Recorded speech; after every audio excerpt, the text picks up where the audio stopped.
Madhya Pradesh police constable भर्ती परीक्षा के लिए गणित से संबंधित महत्वपूर्ण प्रश्न जो पेपर में आते रहते हैं, तो देख लेते हैं। बिल्कुल आसान तरीके से, ट्रिक से। सीधा सवाल देखो और उत्तर टिक करो। तो पहला सवाल है यहाँ पे लिखा है समांतर चतुर्भुज में x का मान ज्ञात करो। मतलब इसका मान, ये रहा यहाँ पे, x का मान ज्ञात करो। a का मान 40 है, तो यहाँ पे लिख दिया मैंने 40 है। ये 40 दिया और इसका मान पूछा है बस, और इन चारों ऑप्शन में से हमें टिक करना है। तो डायरेक्ट समझ लो, जब भी समांतर शब्द आ जाए, समांतर चतुर्भुज आ गया, तो समांतर चतुर्भुज की एक चीज याद रखना कि आमने सामने के कोण बराबर होते हैं। इसको सम्मुख भी बोलते हैं, ठीक है। सम्मुख कोण बराबर होते हैं। सम्मुख कोण मतलब 40 के सामने कौन है, ये वाला, तो ये बराबर होगा। बी के सामने कौन है, सी, ये वाला। ये आपस में बराबर, ये आपस में बराबर, ये वाले, ठीक है। तो हमें बताओ ये 40 है, तो ये वाला कितना हो जाएगा, 40 हो गया, ठीक है। इसके हिसाब से ये 40 हो गया, ठीक है। अब मान निकालना है इस बाहर वाले का, तो पता होना चाहिए एक सीधी लाइन है, एक ऐसी लाइन है, ठीक है। इसका मान 40 है, ये वाला 40 है और ये वाला x है, ठीक है। तो एक लाइन, सीधी लाइन कितने की होती है, 180 डिग्री की होती है। तो इस 180 में से इस 40 को घटा दो तो x का मान निकल आएगा। तो 180 में से 40 जाएंगे, कितना बचेगा, 140 बचेगा। तो उत्तर अपना कौन सा सही हो गया, उत्तर डी, 140। उम्मीद है समझ में आया होगा, बहुत ही आसान है। अगला सवाल फिर देखो, चतुर्भुज से संबंधित है। एक चतुर्भुज है, ए का मान दिया है, बी का मान दिया है, सी का मान दिया है और डी का पूछा है। तो ये चीज हमें याद रहनी चाहिए कि चतुर्भुज जो होते हैं, चतुर्भुज माने 4 कोण, तो चारों कोणों का योग 360 होता है, जब पता होना चाहिए, ठीक है। तो 3 के मान दिए हैं तो हम लिख देते हैं। ए का मान 80 दिया है, बी का 100 दिया है, सी का 50 दिया है और डी का आपको ज्ञात करना है, लिख दिया। तो डी बराबर 360, इन तीनों को जोड़ना है और 360 से माइनस करना है। तो 100 और 80 कितने हो जाएंगे, 180। 180 में से 50 जोड़ोगे तो 230 हो जाएंगे। तो 230 मतलब जो मान दिए है ना, उनको जोड़ो और टोटल से घटा दो, मतलब 360 से घटा दो। तो डी का मान आ जाएगा 031, 130। तो उत्तर कौन सा सही हो गया, ए। बहुत ही आसान है, ये जानकारी रखना। और त्रिभुज वाले की जानकारी क्या है कि त्रिभुज के 3 कोण होते हैं और उनका योग होता है 180। इसके ऊपर भी सवाल आते हैं, ठीक है, दोनों याद रखना। अगला सवाल, अगले सवाल में बोला गया है कि p-1 का इसमें भाग दो और बताओ शेषफल कितना आएगा। तो ये इस प्रकार के सवाल कक्षा 10वीं में आते हैं, कक्षा 10वीं का है ये, ठीक है। तो भाग बिल्कुल सिंपल ही है, थोड़ा सा ध्यान देना, ठीक है। अब भाग देना है, p-1 का इसमें भाग देना। तो आपको बस इतना करना है, जब भी ऐसे सवाल आए जिसमें ABCD का अक्षर आता हो भाग देने में, तो याद रखना जो पहले नंबर पे 3p घात 3, मतलब पहला वाला मैच करना चाहिए। इतने का भाग दो, मतलब इतने का यहाँ पे भाग देना है कि 3p घात 3 मैच कर जाए, ठीक है। तो इसमें से ही तो निकलेगा, मतलब p में हम किसका गुणा करें, p में हम किसका गुणा करें कि 3p घात 3 आ जाए। देखो p में कितने की कमी है, 3 की कमी है। यहाँ p 1 है, यहाँ कितने p 3, तो कितने p की कमी है, 3p²। मतलब p में हम 3p² का गुणा करेंगे तो 3p घात 3 आ जाएगा। तो हमें पता चलेगा पहला जो भाग है वो जाएगा 3p² जैसा, ठीक है। नहीं आया हो तो इससे भी देख सकते लो, हम इससे बता देते हैं। ये 5 लिखा, हमें चाहिए 5। तो यहाँ कितने का, 2 का कितने से भाग देंगे कि 5 या 5 से कम आएगा। तो हमें पता है 2 दूनी 4 कर देते हैं, 2 दूनी 4। आप ये पहलू देख रहे हैं, पर अब दूसरा पहलू से बता रहे हैं कि 2 और 4 का गुणा करो कि यहाँ बीच वाली चीज आ जाए, है ना। तो कितनी बार दे रहे हैं, 4 बार दे रहे हैं, ठीक है। सेम इसमें करना है, 3p² का गुणा इसमें कर देंगे, ठीक है। जो उत्तर आएगा इसके नीचे हम लिख देंगे। 3p की घात 2 का p में करा तो 3p की घात 3 और 3p की घात 2 का 1 में करोगे तो 3p² आ जाएगा। फिर माइनस कर दो, कर दिया, ये कैंसिल हो गए। अब जी वाला बचा, 3p² उतारो, -7 उतार लिया, ठीक है। अब p में हम किसका गुणा करें, यहाँ पे करना है, p में हम किसका गुणा करें कि 3p की घात 3 आ जाए। तो ये देख लो p और 3p की घात 2 में कितना अंतर है, देखो इसमें 3 है, इसमें नहीं है, तो 3 मिल गया। यहाँ 1p है, यहाँ पे 2p है, तो 1p और दे देते हैं। तो कितना मिल गया 3p। तो 3p का p में करोगे तो 3p², 3p का 1 में करोगे -3p, फिर माइनस कर देते हैं और इसको प्लस, ये कट गया, कितना बचा 3p - 7। ठीक है, इतना बचा। अब p में हम किसका गुणा करें कि 3p आ जाए, तो देखो कितनी कमी है, 3 की तो कमी है खाली, तो 3 का दे दिया। तो 3 का p में करेंगे तो 3p और 3 का 1 में करेंगे 3 एकम 3, ये माइनस हो जाएगा, ये प्लस हो जाएगा, ये कट गया, ये प्लस हो गया। 7 में से 3 जाएंगे 4 बचेगा, बड़ी संख्या माइनस की तो माइनस का 4 उत्तर, यही आ गया क्या शेष, जो मैच करेगा ऑप्शन ए से।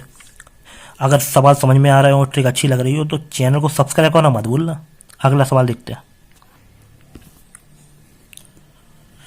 अगला सवाल फिर चतुर्भुज से संबंधित है। क्या लिखा है, चतुर्भुज के कोणों का अनुपात 2, 3, 4, 6 है, तो बड़ा कोण ज्ञात करो। बड़ा कोण मतलब इसका मान निकालना पड़ेगा हमें। ठीक है, तो जब भी हमने पहले भी बताया है, पहले भी वीडियो में बताया है कि जब भी अनुपात में सवाल दिया जाए तो सबके साथ में x मान लो और सबको कॉमा करके लिख देते हैं। ठीक है, सबके साथ चारों कोण है, x मान लिया, सबको x मान लो। ठीक है, माना कि करके सबको x लगा लो। ठीक है, चारों कोणों का योग कितना होता है, पहले देखा था अपन ने, तो चारों कोणों का योग होता है 360। तो अब इनका मान निकालेंगे, x का मान निकल आएगा, x का मान निकल आएगा तो हम किस में 6x में रख देंगे तो बड़ा कोण आ जाएगा।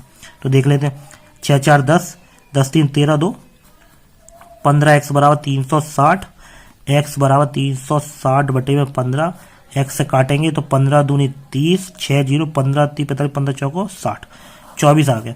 तो इसका मान किस में रखें, बड़ा कोण कितना है 6x माना था हमने। ठीक है, तो 6x में रख दो, 6 गुणा 24, इन दोनों गुणा कर देंगे, जो उत्तर होगा वो अपना सही है। 6 चौको 24 की 4 हासिल 2, 6 दूनी 12, 2 44, 144, जो मैच करता है ऑप्शन डी से। बिल्कुल आसान सवाल है। अगला सवाल आया है वर्ग का। तो क्या दिया, वर्ग का परिमाप दिया है और क्षेत्रफल पूछा है, बिल्कुल आसान है। तो परिमाप दिया, क्षेत्रफल पूछा है, तो सबसे पहले मुझे बताओ वर्ग का जो क्षेत्रफल होता है, वर्ग का क्षेत्रफल जो होता है वो क्या होता है, वो होता है भुजा गुणा भुजा। मतलब हमें वर्ग के क्षेत्रफल के लिए भुजा का मान ज्ञात करना है, तो भुजा का मान अगर मिल जाएगा तो हम उत्तर निकाल लेंगे। तो भुजा का मान हमें किससे निकालना है, जो वर्ग का परिमाप दिया उससे, तो इससे निकालेंगे भुजा का मान। परिमाप बराबर होता कितना है, परिमाप बराबर होता है 4 गुणा भुजा होता है। ठीक है, और इसका मान कितना दिया परिमाप का 72। अब 4 का भाग दे दो, किसमें 72 में, देख दो कितना आता है। तो देखा हमने, तो आएगा 4 एकम 4, 4 बट्टे 32, 18 आ गया। मतलब भुजा का मान कितना आ गया 18, जहाँ रख देते हैं 18 गुणा 18, तो 18 का स्क्वायर कितना होता है, वही अपना क्या हो जाएगा, उत्तर हो जाएगा। 18 का स्क्वायर होता है 324, तो ये अपना उत्तर हो गया, जो ऑप्शन किससे मैच कर रहा है, ए से, 324। अगला सवाल, अगले में क्या है, त्रिज्या दी गई है और परिधि पूछी है वृत्त की। तो हमें सीधी सी बात है, ऐसे सवालों के लिए फॉर्मूले पता होने चाहिए, बस फॉर्मूले पता है तो कुछ भी दिक्कत नहीं है, बहुत आसान सवाल है। वृत्त की परिधि होती है 2πr, 2 पाई का मान होता है 22/7, r का मान 7 दिया है, 7 लिख दिया, 7 से 7 कट गए, 22 दूनी आ गया 44। तो ऑप्शन कौन सा मैच कर रहा है, डी। बिल्कुल आसान सवाल है, आपको दिख रहे होंगे, तुरंत सॉल्व हो रहा है। ठीक है, अगला सवाल आ गया है प्रायिकता से संबंधित, प्रोबेबिलिटी। क्या बोला जा रहा है, एक पासा फेंका जाता है तो 6 से अधिक, मतलब बड़ी संख्या, 6 से बड़ी संख्या प्राप्त होने की प्रायिकता क्या होगी। अब मुझे बताओ, एक पासा है, पासा को फेंकोगे, पासा देखा ही होगा जो अपन सांप सीढ़ी वगैरह खेलते हैं ना, जिसमें वो गोटी होती है चौकोर, उसमें 1 से लेकर 6 तक की गिनती होती है, उसको पासा बोलते हैं। तो बताओ, एक पासे को फेंकोगे तो उस पर क्या आ सकता है, जो उसकी गिनती होगी, कितना, 1 2 3 4 5 6, इतना ही तो आ सकता है पासे पे। और यहाँ क्या लिखा, 6 से बड़ी संख्या आने की प्रायिकता ज्ञात करो। तो 6 से बड़ी कैसे आ जाएगी, जब उसको होती नहीं है तो आ कैसे जाएगी। तो ये कैसी घटना है, असंभव या अनिश्चित घटना है, और जिसकी प्रायिकता होती 0, याद रखना, असंभव या अनिश्चित घटना की प्रायिकता कितनी होती, 0। तो इसका उत्तर क्या होगा, डी। जो घटना घटित नहीं हो सकती उसका मान 0 होता है, डायरेक्ट याद कर लो। ठीक है, अगला सवाल फिर से भाग वाला आया कि इसमें भाग दो और बताओ शेषफल कितना बचेगा। तो हम भाग देते हैं। ये भी साल कक्षा 10वीं में आते हैं, इंपॉर्टेंट सवाल है कक्षा 10वीं के, अगर आपने 10वीं में पढ़े हैं। ठीक है, तो अभी हम जो बताएंगे तो थोड़ी सी आपको हिंट मिल जाएगी, आपका रिवीजन हो जाएगा, आपको आराम से आ जाएगा। ठीक है, बस कौन सा अक्षर, पहला वाला मैच करना है बस हमें, ठीक है। यहाँ का पहला वाला लो, इसके पहले वाले में किसका गुणा करें कि ये आ जाए, है ना। तो यहाँ पे 4 है, यहाँ पे कितना है 8, तो 4 में किसका गुणा करेंगे तो 8 आएगा, 4 में गुणा करेंगे 2 का, तो एक संख्या मिल गई हमें 2। फिर हम अब x का देख लेते हैं, यहाँ x कितने 2, यहाँ कितने 4, तो x के 2 में कितने को हम दे दें तो x की घात 4 आ जाए, कितना दे दें x की घात 2 को दे दें, ठीक है। अब 4x स्क्वायर का 2x स्क्वायर से गुणा करोगे तो 8x की घात 4 आ जाएगा, आ गया। फिर 2x स्क्वायर का 3x में गुणा करोगे तो 3 दूनी 6 और x की घात 3। अब 2x स्क्वायर का 2 में करो तो कितना आ जाएगा -4x स्क्वायर, घटा दो और जो घटाना छपा उसको जोड़ प्लस कर देंगे, है ना।